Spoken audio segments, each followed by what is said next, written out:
Баршаңызға сәлем. Айзада шебер курсына қош келіпсіздер. Бүгін мен сіздерге бір лекалман екі түрлі сәнді көйлекті қалай пішуін көрсетемін. Мына сияқты. Ұнаса лайк басып, подписаться етіп, колокольчикті басыңыздар. Келесі түсірілімді жіберіп алмау үшін инстаграмға да тіркеліңіздер. Мінекей, мына жерден 3 төмен қарай түсіруге мінекей осылай сызып аламыз. Мына жері 4, иығымыз 12, мына жерден 18 сантиметр кез келген адамға салып отырасыздар.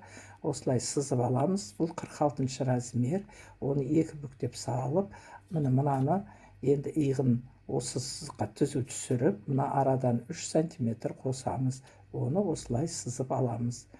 Міне бар болғаны осы. Қазір біз төмен қарай осы линейкамен прямой ғып сызып аламыз. Түзу енді 10 сантиметрдей артықтау, өздеріңіз қалауларыңыз біледі, 15 сантиметрге де артық салсаңыздар болады. Мейір 6 сантиметр, екі жаны салаңдап кетпеу үшін аламыз. Енді біз жеңді салып көреміз. Жең салу үшін 5 сантиметр төмен түсіріп сызып аламыз. Бұрыштан 3 сантиметр осылай қоса саламыз. Енді мына иық банан ненің арасын түзу осылай сызамыз. Мына аралықты 15-12 сантиметр қып ала бересіздер. Менің жеңнің ұзындығы 58 сантиметр. Мінекей 58 сантиметрді белгілеп алдым. Мінекей осылай, осы лекалман алдында артында піше аласыздар. Міне қазір пішіп аламыз. Мен 1 сантиметрде қалдырдым. Өз қалауыңызша запас артық қоя бересіздер.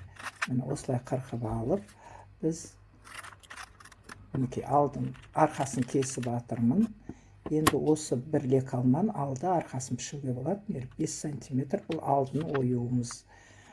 Енді мына жерден 6 сантиметр ебін кесіп, мінекей осылай реглан жең көрсетемін. Реглан жең істеу үшін мына екеуінің ортасын аламыз, мына үшке қоса саламыз.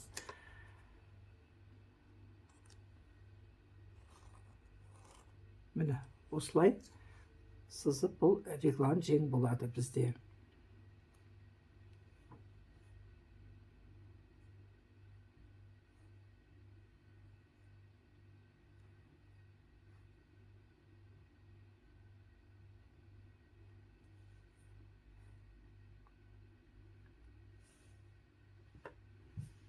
Мінекей осындай жең шығады.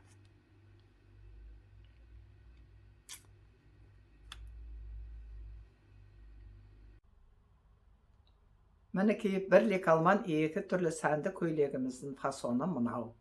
Ұнаса лайк басып, подписаться етіп, колокольчикті басыңыздар. Келесі түсірілімді жіберіп алмау үшін инстаграмға тіркеліңіздер.